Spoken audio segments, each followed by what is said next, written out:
Mónica Lavín es novelista, cuentista y ensayista. Además ha sido editora, guionista y conductora de radio. Ha impartido conferencias y hecho lecturas en foros y universidades de México y el extranjero. Fue maestra de la Escuela de Escritores de SOGEM de 2001 a 2008 y actualmente es profesora investigadora de la Universidad Autónoma de la Ciudad de México en la Academia de Creación Literaria. Pertenece al Sistema Nacional de Creadores. Ha recibido el Premio Narrativa de Colima, el Premio de Novela Iberoamericano de Novela Elena Poniatowska en 2010. También recibió el Premio Governor General por la difusión de la literatura canadiense en México y el Premio Pantalla de Cristal como coautora del mejor guión del documental por Bajo la Región Más Transparente, producido por el Canal 22. Fue conductora del programa Palabra de Autor para Canal 11. También fue reconocida con el Premio Mayahuali por la Universidad de Tabasco en 2011. En el diario El Universal escribe la columna Dorar la Píldora. Mónica Lavín, gracias por estar aquí con nosotros en línea directa. Mónica, ¿cómo llegas al ámbito de la literatura, de la creación, tu formación, de dónde viene? Mira, yo no sabía, bueno, de adolescente sí me gustaba escribir historias, como un juego, quizás, o yo lo veía como un juego. Además creía que los escritores estaban muertos todos, porque yo leía de hecho, Daniel estaban Defoe, muertos. Estaban muertos. No, el boom latinoamericano todavía no empezaba. Vivía. Y eso permitió saber que los escritores ahí estaban, de carne y hueso. Pero yo estudié biología, la ciencia me gustaba muchísimo, porque no responde. Aburrida. ¿Perdón? ¿No te era aburrida? Fíjate que no me era aburrida, porque viajábamos. Ya. Luego me di cuenta que eso era lo que me tenía ahí, el viaje, porque el viaje sí creo que es esencial para la escritura, o para mí ha sido esencial, y me permitió estar en lugares y situaciones que no hubiera estado de otra manera. Era muy una biología de campo, íbamos a diferentes zonas del país, hacíamos cosas muy distintas y eso era fascinante.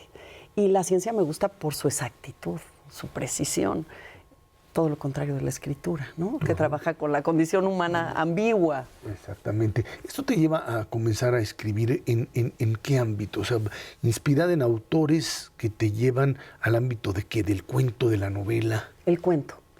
Hay un libro de cuentos que leo en la secundaria, secundaria prepa, que me lo da el chico que me gustaba. Estaba leyendo El hombre ilustrado de Ray Bradbury.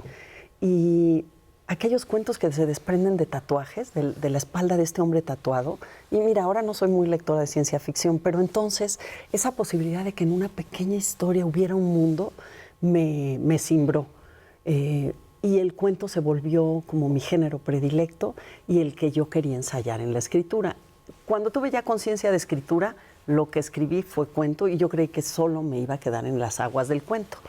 El cuento es una expresión que podríamos decir propia de alguien que intenta transmitir algún tipo de mensaje, o es la idea de echar a volar la imaginación a ver qué sale. No, yo creo que el cuento es así como el matamoscas, que agarras la mosca y ¡pah!, la aplastas, la detienes.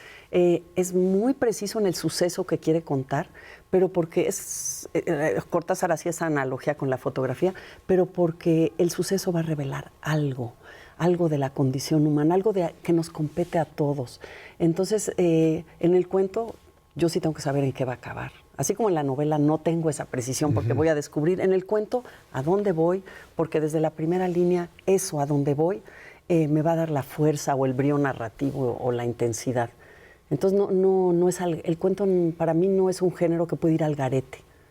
¿Esto te obliga necesariamente, cuando estás en el género específico de cuento, a definir a prioridad qué es lo que quieres transmitir, el tipo de mensaje o el tipo de narrativa a plantear? Sobre todo el tipo de narrativa, porque sí creo que siempre hay un mensaje, pero no es lo que intenta el escritor. Yo creo que el escritor intenta contar una historia, un episodio del proceder humano que por algo lo perturba. Eso que lo perturba luego lo descubres a veces. Dices, sí, claro, esto me impactó porque aquí había un momento de la fragilidad humana visible o del dolor o de la alegría, pero no intentas transmitir un mensaje, sino te pones entonces en el dilema narrativo de cómo cuento esto que quiero contar, con qué palabras, desde qué momento, con qué arranque, con qué velocidad, con qué ritmo, todo lo que tiene que ver. Yo digo que cada historia pide su forma y el reto para el escritor ya una vez que encontraste como en una línea la historia que quieres contar para el cuento, cómo la cuentas, cómo la vistes. ¿Qué es lo que te hace, o qué es lo que te influye en tanto en el tema ya del cuento como en tu paso a la novela? ¿Qué es lo que tratas de transmitir? ¿Qué entornos son los que a ti te influyen como tal? A mí creo que la vida cotidiana es lo que me importa. Y como en la vida ordinaria, en la vida de todos los días, hay muchas cosas que vale la pena contar y ahondar en ellas. Creo que la soledad es otro de los temas, nuestra esencia fundamentalmente de solos y cómo le vamos inventando andamiajes para compartir el peso del mundo, pero la vida cotidiana es de donde yo abrevo. Me gusta la sutileza, o sea, no, por ejemplo, si la violencia me importa, porque sí me importa, escojo contar una violencia en el terreno doméstico que es muy sutil, no lo evidente no me gusta para el cuento. Me gusta lo que creemos que no está ahí, que sí, que el cuento va a hacer notar que está ahí, ¿no? Por eso me gustan autores como Raymond Carver, que habla de la incomunicación y que los personajes nunca se dicen lo que se tienen que decir, que es algo que pasa mucho y eso es cotidiano, ¿no? ¿Esto te lleva necesariamente a pensar que la temática esta de la soledad genera lo que podríamos llamar un ambiente pesimista en tus novelas o en tu cuento incluso? A lo mejor un ambiente melancólico, pero tienes razón pero he cambiado eso. No. Mis cuentos tenían siempre como que los personajes no podían escapar a su destino, así como los dublineses de Joyce, que están atrapados en su destino, y de repente me rebelé. O sea, me rebelé conmigo misma y dije, ¿cómo? Vamos a suponer que la felicidad sí existe. Y a partir de un libro de cuentos que se llama La corredora de Cuemanco y el aficionado a Schubert, decidí, a través de una estrategia donde el narrador tiene su plan, pero yo tengo mi plan, permitirles a los personajes el encuentro, por lo menos el encuentro, ¿no? No el desencuentro.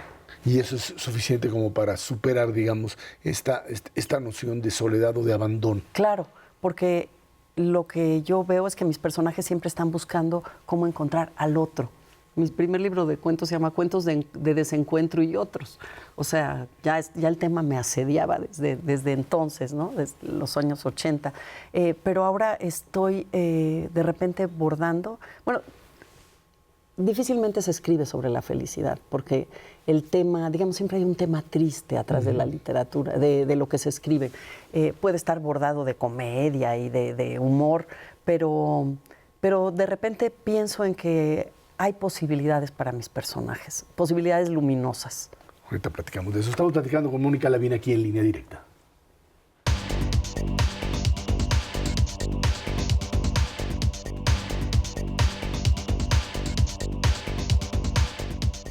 Nos decías, Mónica, que el tema de la felicidad no funciona, es como que va en contra de que un novelista hable de la felicidad o que un contador de cuentos, eso no.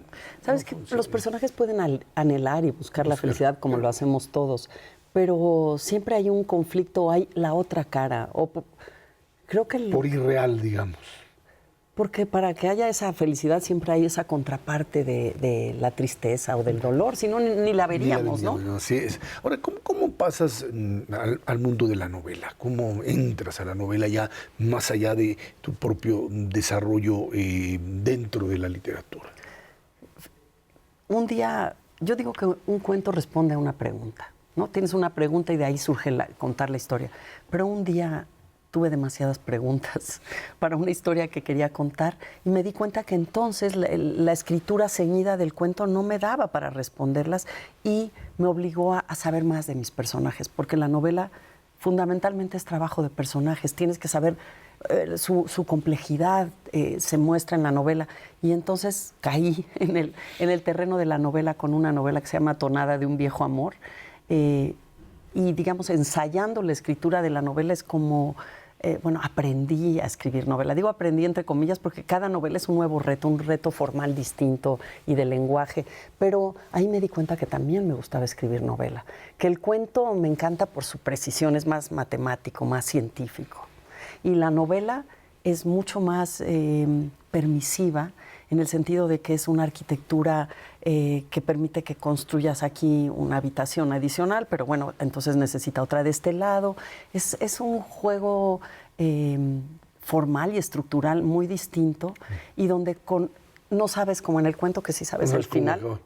No sabes qué va a pasar realmente. Y cuando construyes en la novela, no te obliga a regresar a decir, no, esto que está aquí o que estoy armando no puede terminar así. Hay que dar marcha atrás del flashback y decir, no, hay que rehacer la novela. Ay, sí. ¿Sí? Y sobre todo esta primera novela, así fue. Yo la había dividido en 3 noches. Ya estaba todo hecho. Todo hecho en mi cabeza, pero aquí no nada más es el plan. Ya me di cuenta que no nada más es el plan, sino que hay un diálogo con lo que va sucediendo. Es como la vida, ¿no? Que uno cree que la va uno armando. Que uno tiene bajo control. Exactamente, y de todo se nos va por distintos caminos. ¿Cómo vinculas el tema de la literatura con los medios? Esta idea de trasladar a veces novelas a la pantalla o esta vinculación a las nuevas tecnologías. Yo creo que es atractivo. Bueno, yo pienso que todo escritor quiere ver cómo leen otros su novela, un lector, pero un lector que aparte tiene su propia versión y la hace cine. Yo pienso que eso puede ser como fascinante, intrigante, también muy decepcionante, pero es como se apropia otro de la novela. Y finalmente sabemos que hay mucho más espectadores de los medios audiovisuales que lectores. A veces una película puede hacer que se vuelva a la lectura, muchas veces no, ya se salta la lectura, sí. Pero son lenguajes narrativos y yo creo que eso es atractivo. Y yo creo que las series de televisión están ahora haciendo muchas cosas en relación al gusto por la narrativa y el gusto por la novela, ¿no? Porque tienen una estructura mucho más parecida a la novela episódica, capitular, los personajes, lo imprevisible, las vueltas de tuerca. Y yo creo que ahora yo creo que las propias series están influyendo quizás en la forma en la que escribimos. Quizás sea un incentivo para que una sociedad o jóvenes que los vemos muy alejados de la lectura regresen. Yo creo que sí. Yo creo que reconozcan que les gustan las historias, el que te cuenten una historia y que veas la complejidad del proceder humano. Y también creo que las series están abrevando de los libros de manera más clara. Como que hay necesidad de historias. Y ahí los escritores también podemos, si queremos, aprender a escribir para ese medio, que es otro, el medio audiovisual, pues es otra cosa, es otra técnica, otro mundo. Ahora, cuando escribes, ¿hasta dónde tu experiencia de vida se traslada a la propia escritura? Veo que entre los libros escritos hay una que se llama Yo la peor. Ese es sobre Sor Juana. Podría ser yo la peor. Podría ser la peor, por eso. ¿Hasta dónde? Yo entiendo, hay personajes que están ahí plasmados, pero de una o de otra manera, ¿hasta dónde el autor traslada parte de su experiencia personal? Yo creo que inevitablemente tu mirada es la que rige ese mundo que estás narrando. Creo que por un lado hay el placer de dejar de ser uno mientras escribe y de ser esos otros, hombres, mujeres, otras épocas, ser el villano que a lo mejor traes adentro, pero que en el momento de la escritura lo puedes sacar. Y hay momentos en que sí sabes que estás echando mano de una anécdota tuya o de algo que te contó alguien y que alguien a lo mejor lo va a reconocer porque está ahí. Yo creo que el tejido, como la vida es el abrevadero principal de lo que se escribe, yo creo que hay momentos en que hay cosas una ecuación muy clara o una relación muy clara, esto me pasó a mí, lo traslado a la literatura. Pero la mirada siempre, y de repente, por ejemplo, cuando me metí al mundo de café, en Café Cortado, que era un mundo que para mí era desconocido, aunque investigué, ahí difícilmente era yo, pero a lo mejor yo estoy diseminada en algunas miradas, asuntos. Hay una novela en que yo sí sé que parte de una anécdota personal, que es una novela juvenil o para adolescentes que se llama La Más Faulera, porque yo sí era la más faulera cuando jugaba básquetbol y me sacaban de los juegos. Entonces yo tenía tenía una anécdota poderosa que no llegó a lo que yo la llevo en la novela, pero mi novela era la oportunidad de llevarla al extremo si es que sí hubiera acabado aquel juego donde le tiré un diente a la contraria sin querer.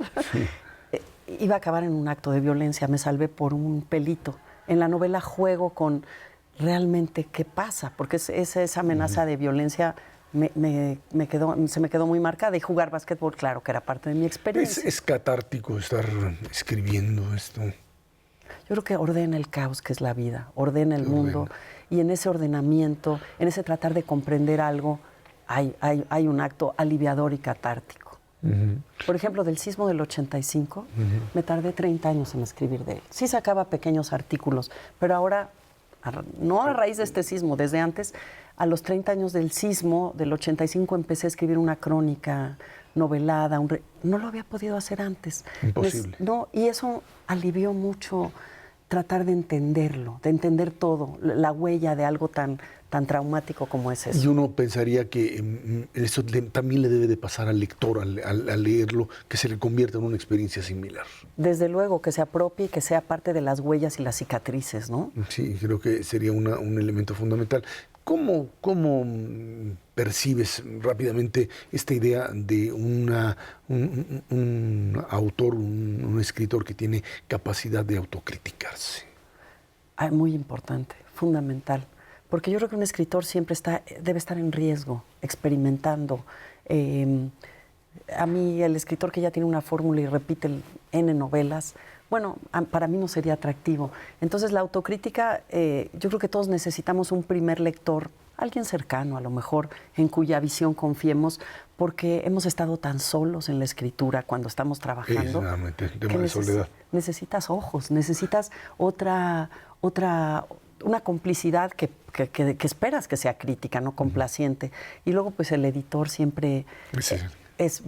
y yo creo que hay que aceptar las recomendaciones del editor o dialogarlas, no decir este es el mundo que yo propongo, es inamovible, porque pues la novela es complejo, su poder de persuasión el que debe lograr, pues es complicado. Estamos platicando con Mónica Lavín aquí en Línea Directa.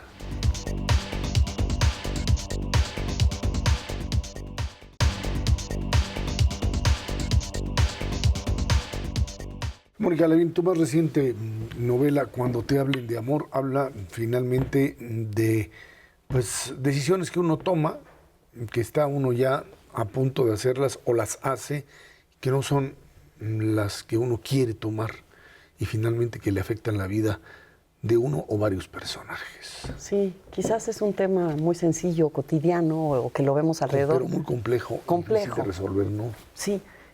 La novela trata de esta decisión que tiene que tomar Maya, una chica de 30 años, casarse o no. Es una chica de su tiempo, es México hoy, en particular la Ciudad de México, y es una chica que ha estudiado, está preparada, maestría, tiene sus proyectos personales, pertenece a esta generación, millennials, ¿no? Y de repente la pareja quiere irse a estudiar fuera y para acompañarlo en la beca, casarse. Y de repente no sabe si eso es lo que quiere hacer. Y la primera a la que le avisa es a la abuela, con la que tiene una relación interesante, intensa, la admira, la respeta. La abuela es producto de su tiempo también, ¿no? Ella depende totalmente del marido, tiene un hogar perfecto, ella es una mujer, bueno, perfecto, está en orden la casa, y esa estabilidad le gusta a Maya. Y cuando le comunica la noticia, la abuela lo que le dice es, nota que no se emociona, y ella le reclama la falta de emoción porque ella ya tiene sus propias dudas, y la abuela le dice, ¿cómo quieres? ¿Qué quieres que te diga si mis 3 hijos se han casado, uno varias veces y los 3 están solos? Y ante eso, ese es, digamos, el arranque de la novela, y la novela será este espíritu indagador sobre el compromiso del amor romántico de la pareja, y contrastado con los padres que están divorciados pero que todavía tienen sus ataduras, los abuelos que tienen un secreto porque el amor es imperfecto. El amor es imperfecto, y esta decisión va a llevar a Maya a conocer a la vendedora de ilusiones, la que vende vestidos de novia. Claro, es un poco el gran miedo al fracaso que se tiene, y finalmente el hecho de que vivimos con los fracasos acumulados y los vamos moldeando, y cómo los vamos enfrentando, Mónica. Y sobre todo porque sentimos, hace ratito hablamos del control, la idea de controlar la vida. Y el aprendizaje de que no todo está bajo nuestro control es difícil. Yo digo que la literatura y las historias siempre surgen de eso que se va de nuestro control. El amor o las relaciones personales quizás es lo que sea más impredecible, lo más difícil de controlar, y sin embargo anhelamos y necesitamos ese compartir el peso del mundo con alguien más. Creo que es el temor y también el miedo al fracaso, y el miedo al dolor, ¿no? A sentir algo que nos va a incomodar profunda y que no sabemos cómo nos va a descolocar. En cambio, cuando tenemos pasos muy concretos y estamos en la mira de lo que no implica negociar o pactar o hacer la vida con otro, pues no, a lo mejor es más, hay garantía o certezas, una falsa certeza de que no nos puede ir muy mal. ¿Tus personajes alcanzan a resolver los conflictos? Porque muchas de las novelas terminan finalmente en este atorón en el que pues, muchas veces nos quedamos, ¿no? Y que es la vida real. Aquí sí resuelven. O sea, resuelven en el sentido de que aprenden. Sobre todo la más joven aprenderá de estas generaciones y del conflicto o del encuentro que tendrá con la vendedora de ilusiones, que tiene una venganza bajo la manga por las razones que se sabrán en la novela, pero eso todo será un aprendizaje porque la hará ver a su pareja, Julio, de otra manera, porque Julio también tendrá la inteligencia para arropar, acuerpar y hacer ver la decisión de Maya. Sin embargo, la novela siempre es la boda, no boda, es la tensión dramática que manejo, y que sí quiero que los personajes sean otros desde el principio al final, que si una era una cínica y desencantada, la vendedora de ilusiones, no sea una, ese es sea alguien más. Un personaje central de lo que podríamos llamar mucho de lo que existe en este mundo, vendedores de ilusiones que pues son una parte central de esta vida contemporánea, ¿no? Y además las bodas son grandes escenificaciones, ¿no? Ahora son superproducciones.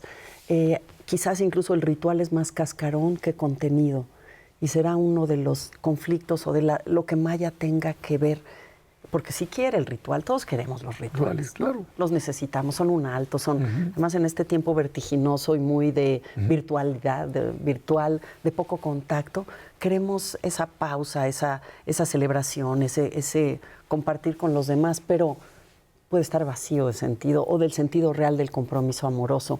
Maya resolverá muchas cosas alrededor de eso y del propio divorcio de sus padres, de la propia lejanía, cercanía de su hermano que tiene una pareja que es homosexual y vive en Nueva York, que ha resuelto bastante bien la felicidad en pareja. Todo esto de cara como a la vida contemporánea y a las versiones de cada una de las generaciones según el contexto y el México y el tiempo que les ha tocado vivir. Unos resuelven y otros no. Y otros no. Pero no, sí, unos resuelven, otros no, pero quizás todos le enfrentan, confrontan la imperfección del amor. Rápidamente, después de cuando te hable del amor, ¿le piensas en qué vas a escribir después? ¿O es algo que, pues no? De inmediato me quedo así un poco vacía. Vacía porque ha costado trabajo, claro, ¿no? Que sí, ¿no? Y entonces es un parto y te tardas un rato. El cuento sí me acompaña, rápido. Viene por ahí. Sí, entonces me voy al recreo, es mi recreo. El cuento, cuentos. Pero inmediatamente empiezo a sentir la necesidad de otra historia. Entonces apenas son borrones, tachoncitos, y todavía no lo sé. Ahí te estaremos acompañando para la próxima. Mónica Lavín, fue un placer de verdad platicar contigo aquí en Línea Directa. Igualmente. Fue Mónica Lavín, aquí en Línea Directa.